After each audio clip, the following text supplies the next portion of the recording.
Hi అండి. ఈరోజు మన కిచెన్లో meal maker with aloo kurma ఎలా చేయాలో చూపిస్తాను. ఎప్పుడైనా కూరలు బోర్ కొట్టినప్పుడు మిల్ మేకర్తో ఇలా ఒక్కసారి ట్రై చేసి చూడండి, మీకు తప్పకుండా నచ్చుతుంది. ఎలా చేయాలో ఇప్పుడు చూద్దామా? సౌత్ ఇండియన్ కిచెన్ విత్ ఆశు. ముందుగా ఒక గిన్నెలో వేడి నీళ్ళ కోసము నీళ్లు పెట్టుకుంటున్నాను. కొంచెం మరుగుతున్నప్పుడు ఒక కప్పు మిల్ మేకర్ తీసుకొని నీళ్ళల్లో యాడ్ చేసుకుందాము. ఒక పొంగు వచ్చాక స్టవ్ ఆఫ్ చేసుకొని మిల్ మేకర్ని వేరే గిన్నెలోకి మార్చుకుందాము.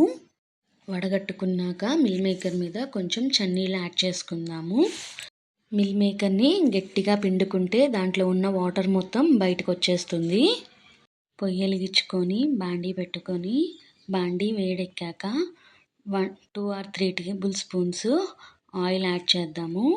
ఆయిల్ హీట్ ఎక్కాక బిర్యానీ మసాలాలన్నీ వేసుకొని ఒక నిమిషం వేపుకుందాం. స్పైసెస్ కొంచెం వేగాక ఒక కప్పు కట్ చేసి పెట్టుకున్న ఆనియన్స్, అలాగే 2 కట్ చేసి పెట్టుకున్న పచ్చిమిర్చి కూడా యాడ్ చేసుకొని బ్రౌన్ కలర్ వచ్చేంత వరకు ఆనియన్స్ వేపుకుందాము.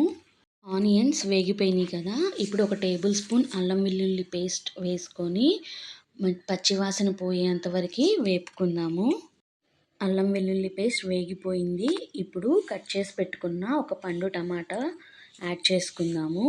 అలాగే 1/2 టేబుల్ స్పూన్ పసుపు, 1 టేబుల్ స్పూన్ కారము, 1/2 టేబుల్ స్పూన్ కల్లుప్పు కూడా యాడ్ చేసుకొని ఒక 5 minutes మూత పెట్టుకొని ఉంచుకుందాము. టమాటాలు మగ్గిపోయినాయేమో మూత తీసి చూద్దామండి. చూసారా, టమాటాలన్నీ మగ్గిపోయినాయి. ఇప్పుడు ఇదే టైంలో మనం 2 టేబుల్ స్పూన్స్ పెరుగు కూడా యాడ్ చేసుకుందాము. కొంచెం సేపు వేగాక కట్ చేసి పెట్టుకున్న బంగాళదుంపలు కూడా ఇందులో యాడ్ చేసుకుందాము. అలాగే ఒక 1/2 టేబుల్ స్పూన్ రాళ్ళుప్పు కూడా యాడ్ చేసుకొని కలుపుకుందాము. కొంచెం సేపు ఒక 5 నిమిషాలు మగ్గాక మూత పెట్టుకొని సిమ్లో పెట్టుకొని ఉంచుకుందాము. మూత తీసి బంగాళదుంప ఉడికిందేమో చూద్దాము. చూడండి, ఆల్మోస్ట్ ఉడికిపోయింది. ఇప్పుడు ఇదే టైంలో ఆల్రెడీ మనము వేడి నీళ్ళలో వేసుకున్న మిల్ మేకర్ ఉంది కదా, పిండుకొని పక్కన పెట్టుకున్నాం కదా, అది ఇందులో యాడ్ చేసేసుకుందాము. వేసుకున్న మసాలాలన్నీ మిల్ మేకర్కి పట్టేంత వరకు వేపుకుందాము. కొంచెం సేపు వేగాక అందులో ఒక table spoon Kashmiri red chilli powder, అలాగే ఒక టేబుల్ స్పూను జీరా పౌడర్, ఒక టేబుల్ స్పూను గరం మసాలా కూడా యాడ్ చేసుకొని కొంచెం సేపు వేపుకుందాము. మసాలాలన్నీ వేగిపోయాయి కదా, ఇప్పుడు వాటర్ కూడా యాడ్ చేసుకుందాము. అలాగే కొంచెం 1/2 టేబుల్ స్పూను కల్లుప్పు కూడా యాడ్ చేసుకొని ఒకసారి కలుపుకొని పులుసంతా దగ్గరగా వచ్చేంత వరకు మూత పెట్టుకొని ఉంచుకుందాము. మిల్ మేకర్ ఆలూ కుర్మా ఎంతవరకు వచ్చిందో ఒకసారి ఓపెన్ చేసి చూద్దాము. ఇంకొంచెం థిక్గా రావాలి. ఇప్పుడు కొంచెం పలసగానే ఉంది కదా, ఇంకొక 5 minutes వెయిట్ చేద్దాము. మూత పెట్టుకొని దగ్గరికి వచ్చేస్తుంది గ్రేవీలాగా.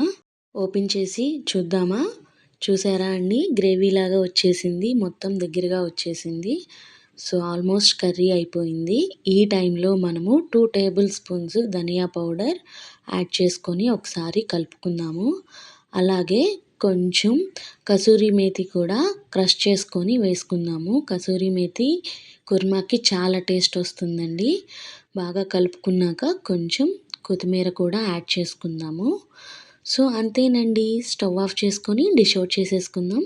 వచ్చేయండి.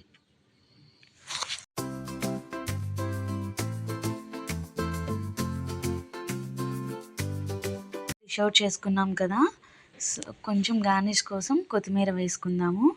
సో అంతేనండి, ఎంతో రుచికరమైన meal maker aloo kurma ready అయిపోయింది.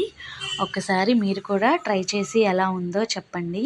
ఇది రైస్లోకి మాత్రమే కాదండి, చపాతీలోకైనా పరోటాలోకైనా చాలా బాగుంటుంది. ఒకసారి మీరు ట్రై చేయండి, నచ్చితే కింద కామెంట్ చేయండి. నా రెసిపీ కనుక మీకు నచ్చినట్లయితే లైక్ చేయండి, షేర్ చేయండి, సబ్స్క్రైబ్ చేసి బెల్ కూడా కొట్టండి. Thank you for watching.